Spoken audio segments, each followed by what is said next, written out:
So let's welcome our speakers. We have Kevin, Lucas, Kirti, and me as the host. Kevin, would you like to introduce yourself to the community? Yeah, absolutely. I'm so happy to be here. And this is such a great format. So, right, I'm Kevin Muldoon. I'm based in Connecticut. I'm a design technologist. So I do a lot of programming as well as design.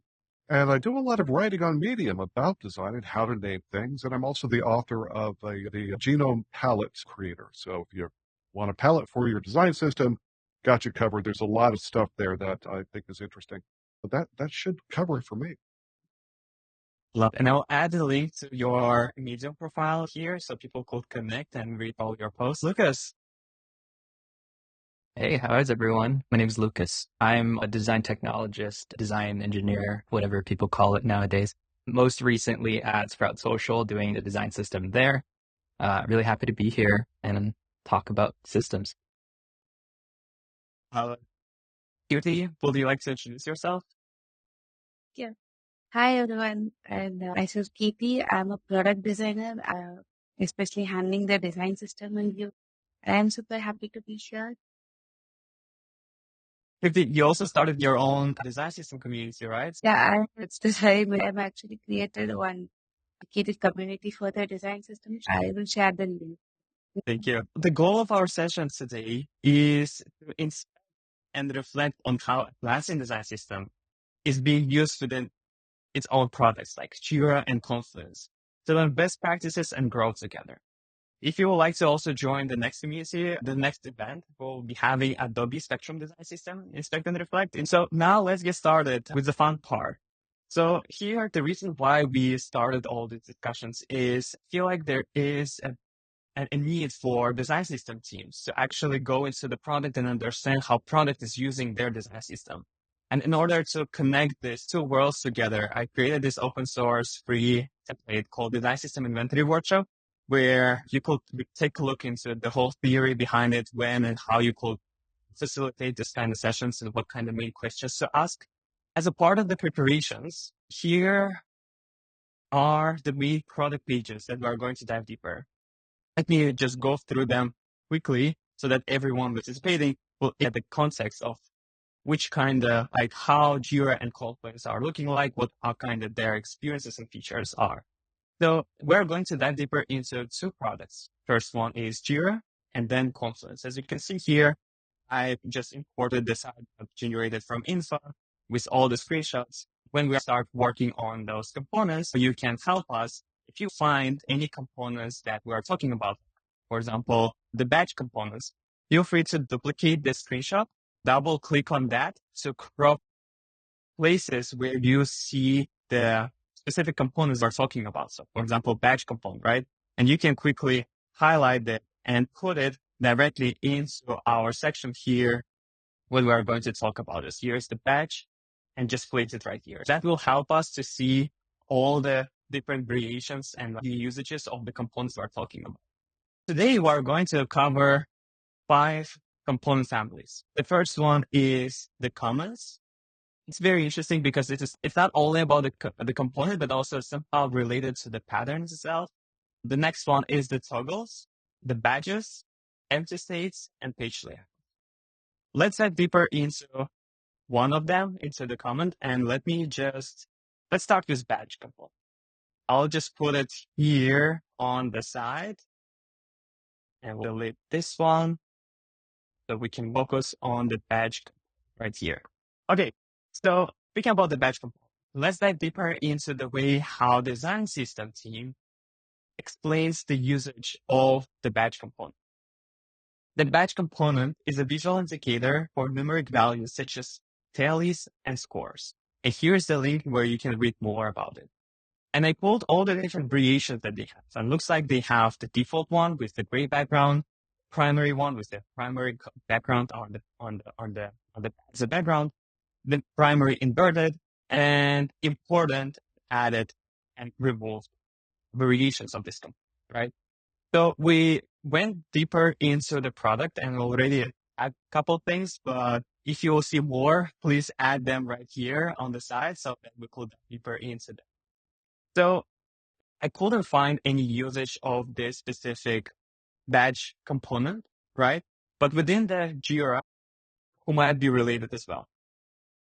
So what we can see here is let me pull the proper screenshot from the design system guide and also pull the code preview on the side to check if those components are actually coming from the design system. So those two components are coming from project page.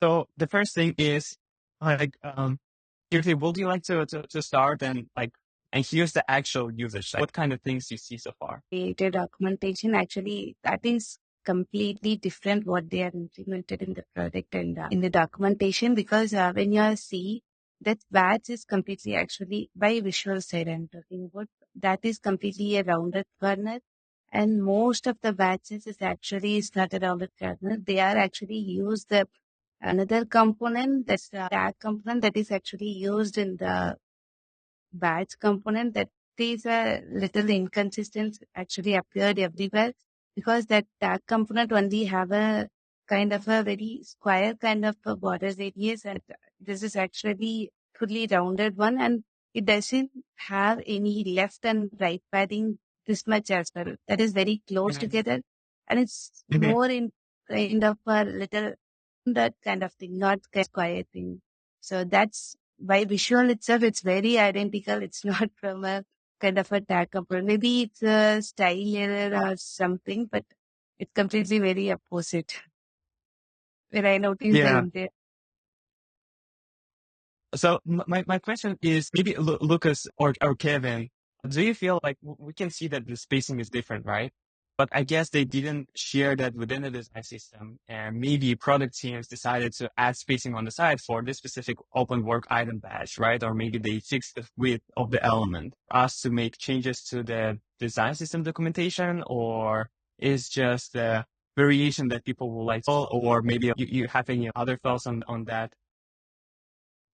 To tell the truth, I'm not exact. Can you bring up a visual of what you're looking at? Because I don't, what you're describing is not anything that I'm seeing on screen. Okay, so let me spotlight myself again. So here are the two badges, right, that we found out, and we are coming from the related work counter and open work as well. So I would click on the related work counter, and I don't going anywhere that remotely you're describing. Now, if you would like to link, it's better to click on the second link here. But let me pull the screenshot itself. So here is the screenshot. And here is, as I remember, I pulled it from this page.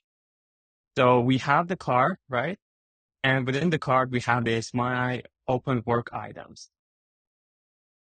The components screenshot is very small, so maybe that's the reason why it was hard to see. But here's the place where it's being used.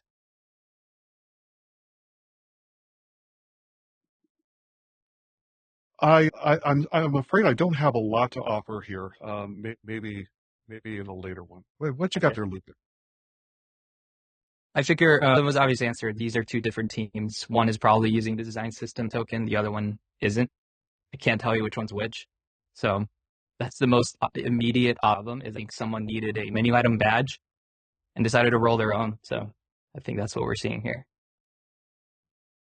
So the question here is, given when we see this kind of inconsistency, it doesn't mean that this is something bad, right? What will be your next steps in that case as a person who might be working from a design system if you see some kind of inconsistencies within the product, within how your design system customers are recreating some components, like batch components visually, covering the visual guidelines, but not actually using the component itself? Like, what will be your next steps? Will you reach out to them and share with them that they are not using a component, or what will be your next steps here? Well, sure. If we were to say scope down to that, I'm looking at code in production, and I notice that there is something being used that is actually already offered in the design system. It's only polite to reach out and say, Love it. Yeah, so a quick summary. If we see some inconsistencies, it's not a bad thing, right? This is the opportunity for design system folks to go deeper and understand and talk with their design system customers, product teams, in order to understand why they try to use this component, right? And I guess in some reasons there might be different scenarios. In one scenario, this is a very old implementation, right? And maybe they have a new version of that. So maybe that's the reason why it's not using the design system component. Kirti, do you have any thoughts here? A misconception of the two components when designers or developers trying to use or implement it. But this badge is exactly for the numerical value, but the license is exactly for the status kind of. When you see in all the places extra badge, they actually use a license because both having a 80% similar kind of a UI. That's why this kind of a misconception actually. Maybe a communication, it will be helpful to, okay, these are the three different components, and even Atlassian actually attached the related component below the batches. So it's got little mixed usage of the component. Love it. So our assumption is that for the tabs, they might be using the wrong component, right? So they're not using the batch component. They might be using the lozenge or tags components, right? Yes. So that's why I thought that this might be the batch component, but actually it's not, right? How your design system customers make better decisions on which kind of components to use? We found this one scenario where somebody maybe is using the wrong component when we have a dedicated component, if we're showing the numeric values, called as batch component, right? Yes. It should be better to communicate by the design reviewers have to communicate there is a dedicated component for this particular is missed in that particular time, at least development side. We have to adjust that. Or when we hand off the design, right, link the component directly to the documentation. That place also will help. Okay, this is actually linked to the drawn documentation. So from that perspective itself, it's easy to find or prevent mixed usage. Love it. So to catch this kind of inconsistencies or maybe misuse of your components, there are multiple places, right? Multiple touch points within this experience.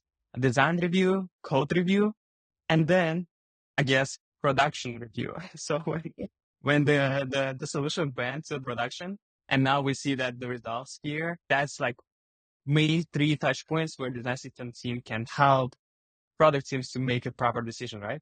Lucas? Yeah, I would even add that these issues, it's obviously we've all had similar experiences. If you worked in a design system, part of the documentation's responsibility is making it really clear when you should be using one of these in the right scenario, right? The confusion from this is that there are 3 very similar components stylistically and functionally, and the jobs to be done isn't particularly well defined. If I was a designer in Figma, I would have a pretty difficult time remembering which one's which.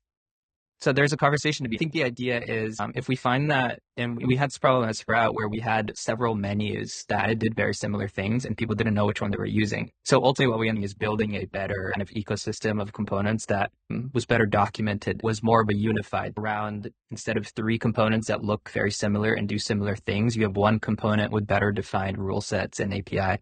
Because this is just, I bet it's a nightmare if I was a designer trying to find what to plug in. Lucas, Kevin, do you have any recommendation? Because this is the way they document. They have appearance, and then they have all the variations of the components. They have code, usage, and changelog. Let me zoom into where you're at. And maybe I can have an idea. How could this documentation be better? Previously, we discussed having a decision tree, right? This is like very complex approach. I mean, it will require a lot of time, a lot of preparations. It will help your team to make a decision. I remember someone from Decathlon Design System team created a Figma prototype to have a decision tree. You can just like, okay, like I need to show a badge somewhere. And the next question will be, are you going to show the counter or a text within it, right? If it's a counter, it's better to use badge. If there is a text, maybe take a look into lozenges and tags component, Well, right? let me back up here because I believe we were focused very clearly on a badge, and now I'm seeing something called a lozenge. What's the connection here? Yeah, we started with badge components, and then we started going into the related components in order to understand how maybe within the tabs, it actually not a badge component. Maybe it's actually a lozenge or tag component. So that's what we are trying to understand. In our inspect, we were able to find some opportunities. We see that instead of badge, people use other components to help the system customers to use. Well, okay, no, thank you for the context. I really appreciate it. So I suspect what might be missing here, this is going to be a spicy take, it could make people very uncomfortable, is that a large part of your design is actually establishing design system rules, or an art director needs to be able to say, hey, listen, this is my artistic vision for this product. That art director may or may not have been involved with the lozenge, may have always been intending that everything should be a badge. And yet now we have to find out the history of how did the lozenge be created.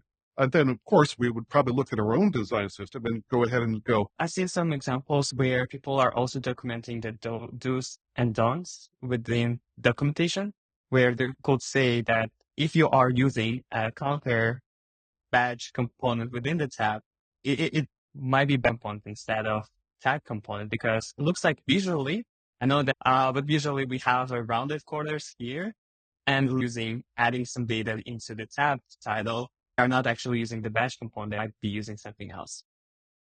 While you're on there, the thing is, could someone explain to me what the real difference is and why we need more than one? Just your impression. Yeah, I think that's the most interesting part of this conversation is like, clearly there's business context that we're not aware of. And the immediate, I think, thing that I notice is, I believe it's the badge or token that's interactable, or there's like an API that allows you to like click it and it's a link or whatever. And then some of these are mostly display components. So need to be entirely separate 3 components. I really like the idea. Maybe it's because of interaction. So we also need to take a look into not only on the visual part, but within the badge is just a counter. Tags, that's the way how we can improve the documentation and have this proper decision tree, right? So how people make a proper decision on what kind of components to use in that case.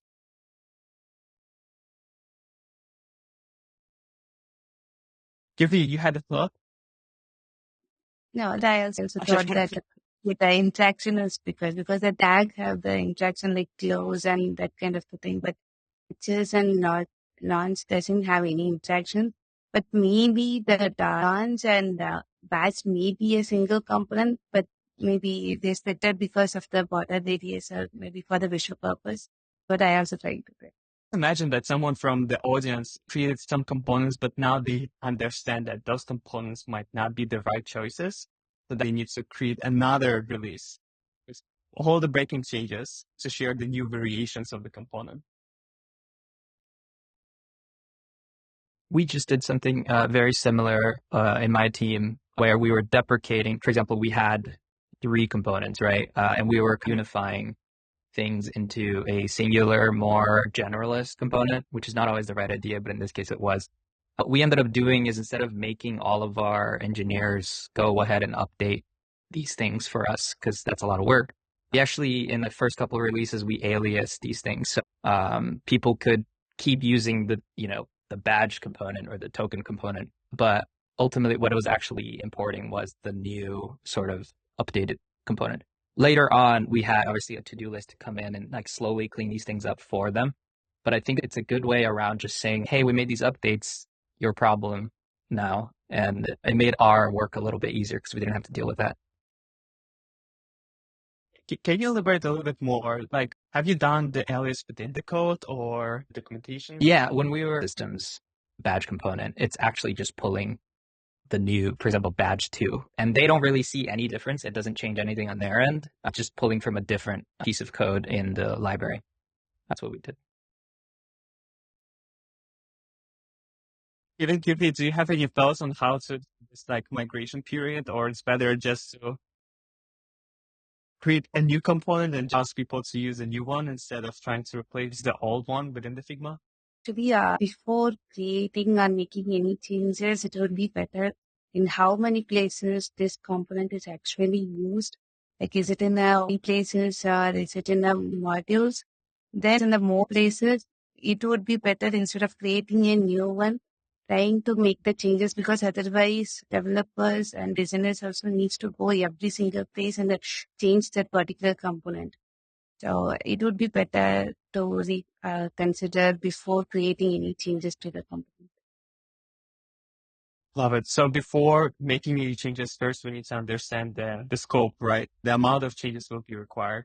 Then having this some kind of transition period where we will over communicate in the first couple of weeks, saying we are deprecating one component, please use another one. That could be done within the documentation website where you're linking to the new component, adding tags as deprecated. And also, Lucas, Derek, really like your approach within the chats. You shared his feedback that having the same NPM package, but just replacing connections internally so that people will start using the new one instead of the old one.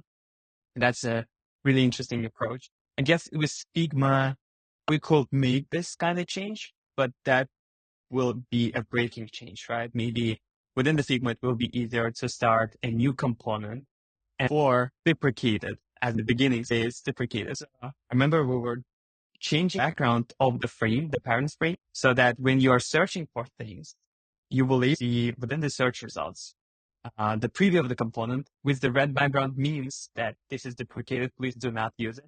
And maybe as a roadmap within first month, you will just communicate, change the title and change the background. And then in another month, you will just hide the component. And the way to hide components in Figma is by adding the dot within the name as a first part of the component name. So it will be hidden from publishing. This transition period is really tough, right? So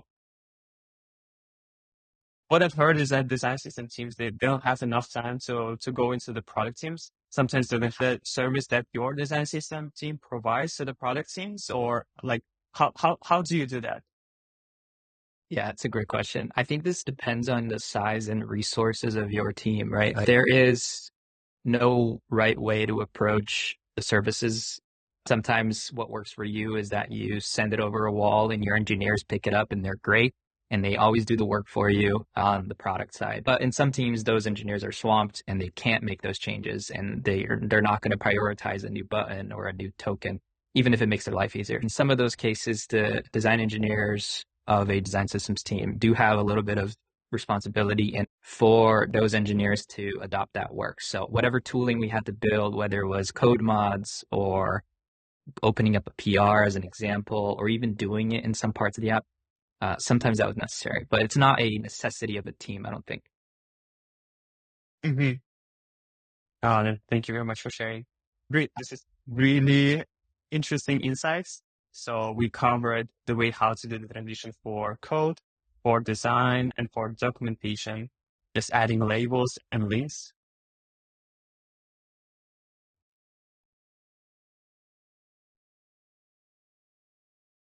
Great. So any final thoughts here?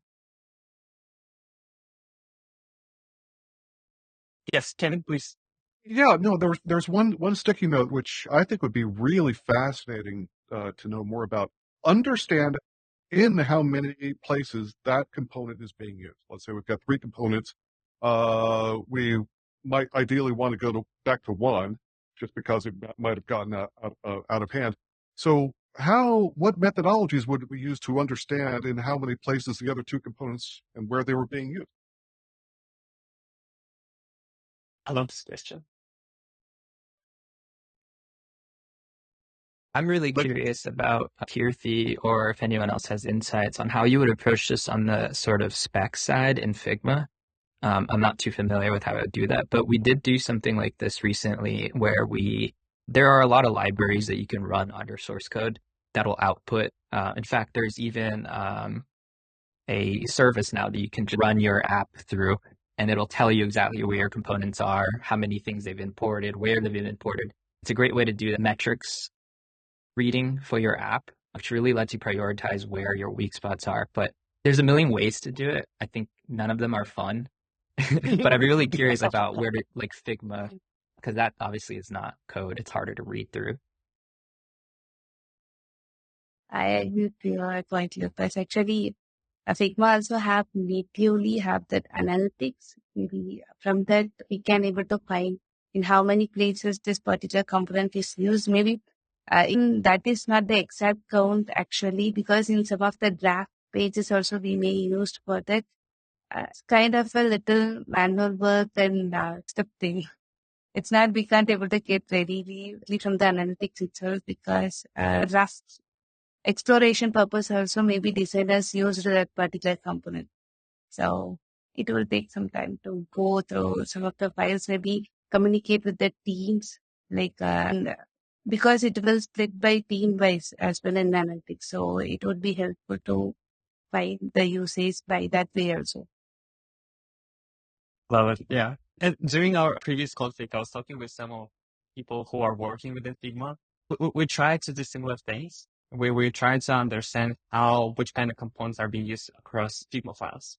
And the challenge we faced is that some people are just like doing conceptual design during the discover phase.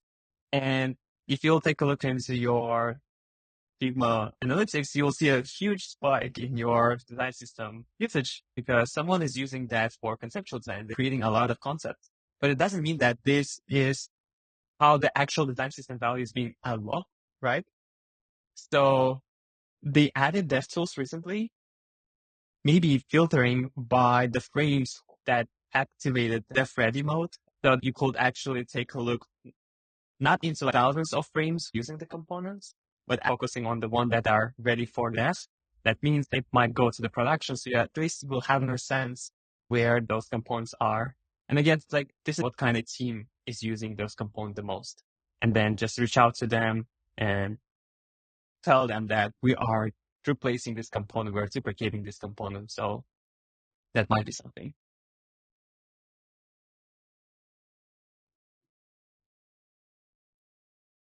And look, do you have any libraries for code that could analyze the code?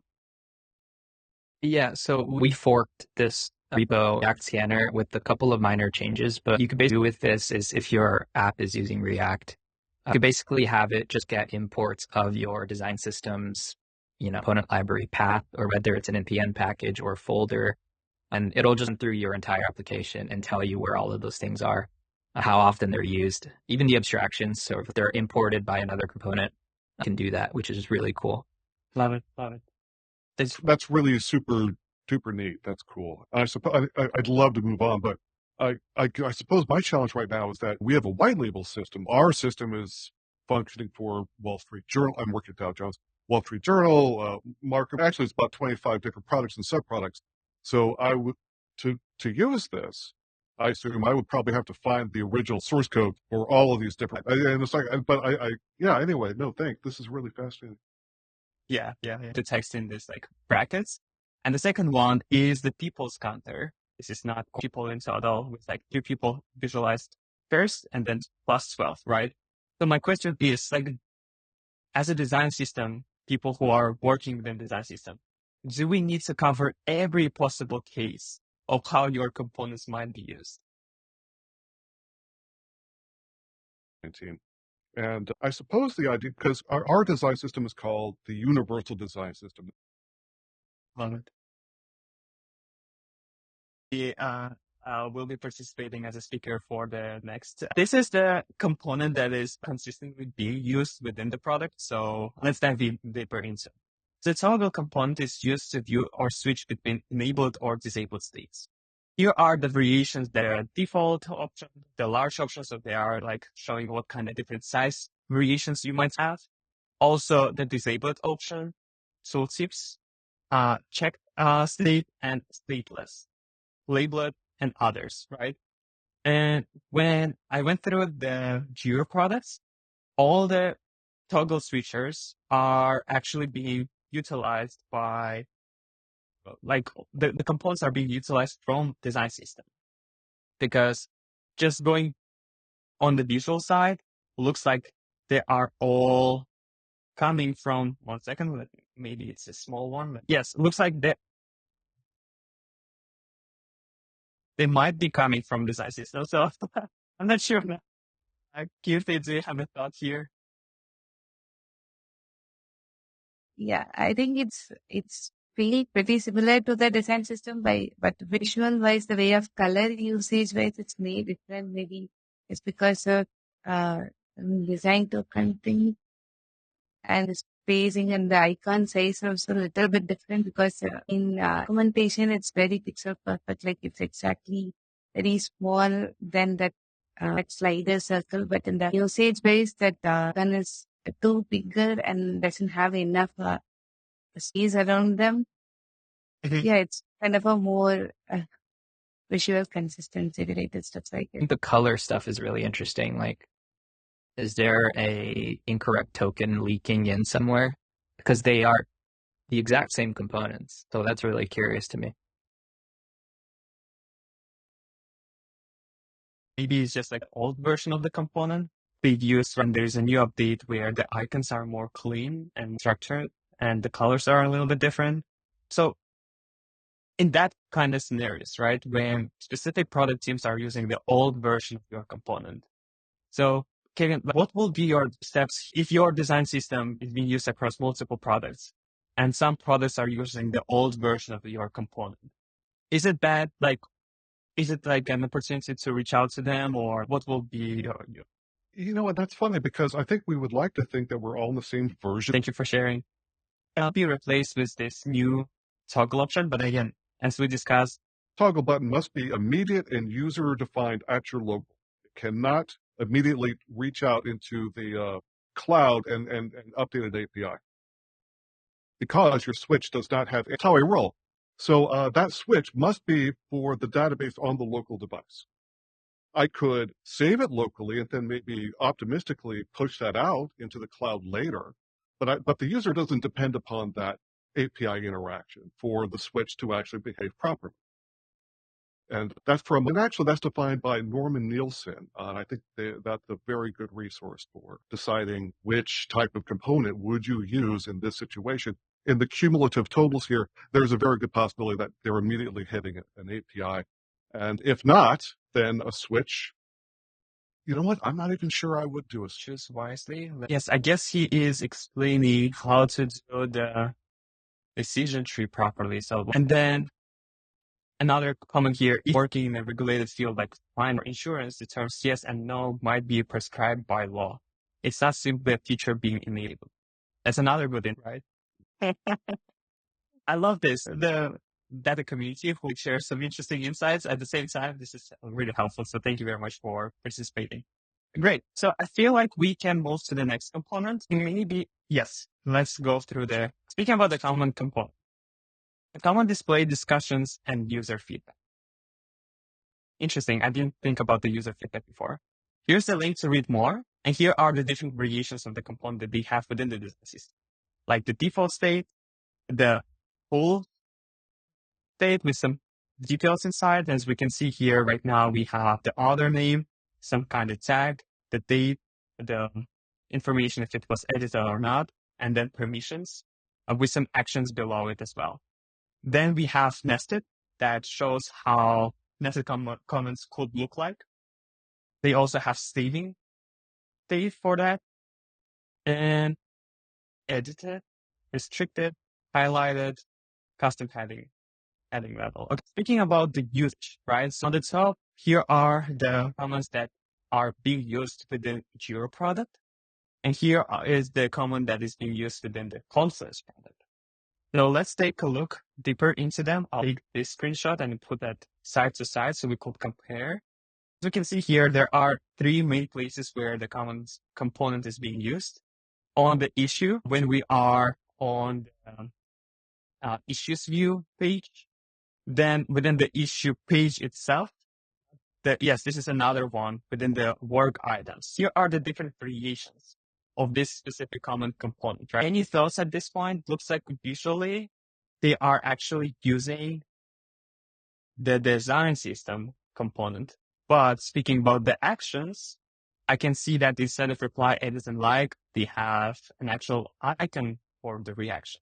So this is some kind of deviation from the actual design system component documentation. Like, any thoughts at this point?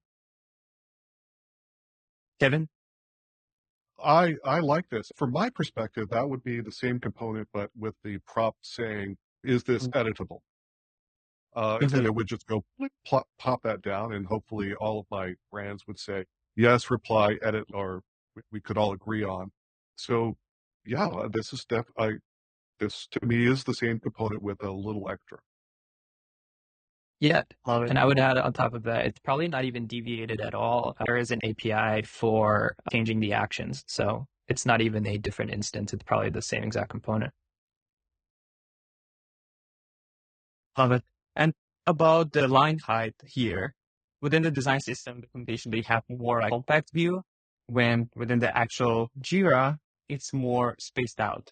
Do you have any thoughts on like maybe this kind of variations could be mapped to the different sizes of the component, or like how would you solve this kind of issue? Like, and is it an issue at all?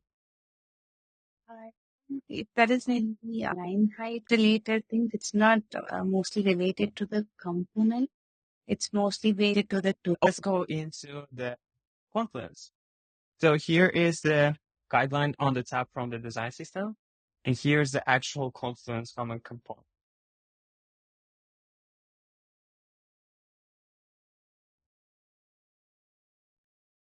So the user's name in the Confluence documentation has a link, blue link. Daniel, Yeah, this looks.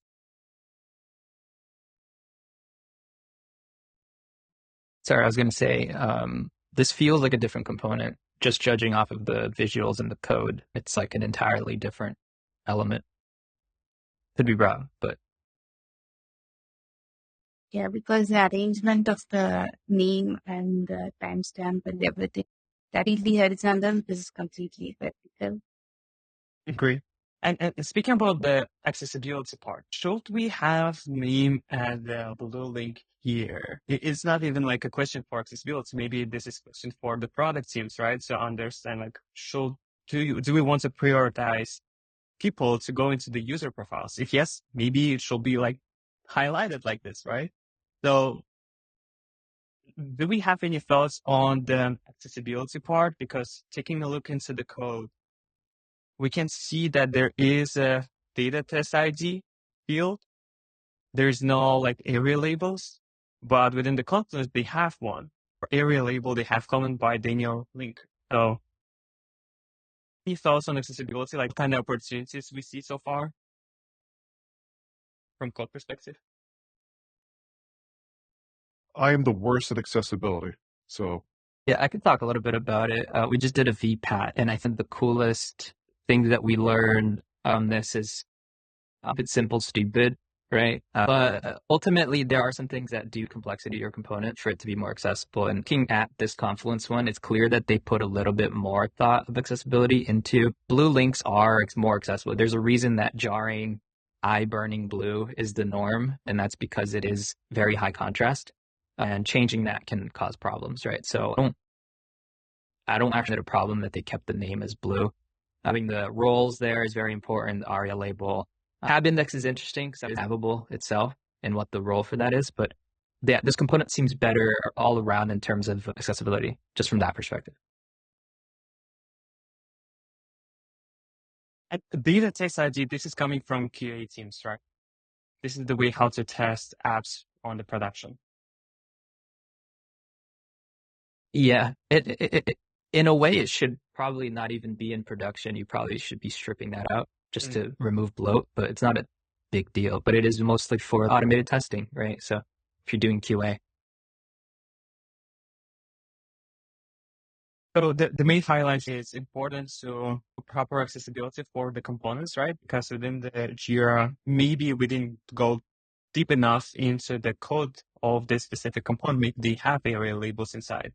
But for the common IBM design system inspector, I mentioned that if you are putting area label into the parent component, all the details might be lost inside. So not sure if someone is from accessibility team, if they could add a comment in the chat. We'll highly appreciate that. I always ask Daniel Henderson to eat anything accessible. I know the colors. I don't know anything else. Another comment in the chat, metadata can be part of the token, which may be able to capture some accessibility features that are conveyed by style attributes, similar to fonts, colors, etc. Currently, Figma doesn't have this feature, but there is a discussion called native modes and theming support, started by a developer at Figma about expanding the scope of tokens to accommodate what he terms modes. Example, light, dark, contrast. While still far from adoption, it gains support by the design tokens working group. Let me add links into our FigJam. So we will not lose anything.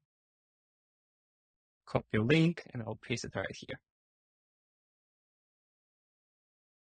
Great. Let's move on. We are out of time. Other things that we want to cover is the empty states. So I will just add it into the FigJam board so people could take a look. I added a little bit more, not only empty states, but also paywall placeholders where you are blocking by showing some kind of paywall placeholder to motivate people to upgrade or do something there. But yeah, that was a very interesting discussions. We covered a lot. The most important highlights for me personally is to how to make sure that people can make proper decisions on which components to use and how to go through this deprecation process and what kind of best practices there might be. Also, the discussions related to visual consistencies, some code parts, and accessibility guidelines. Thank you very much for joining our session. It was a pleasure to talk. It was a very fluid conversation where we try to start with one component and then move into others to dive deeper into the problem and try to find the truth there. Thank you very much for joining. I really appreciate it. The recording will be shared hopefully by this Friday. Thank you. Thank you so much. Bye, guys. Thank you all. Bye. Bye-bye. Bye.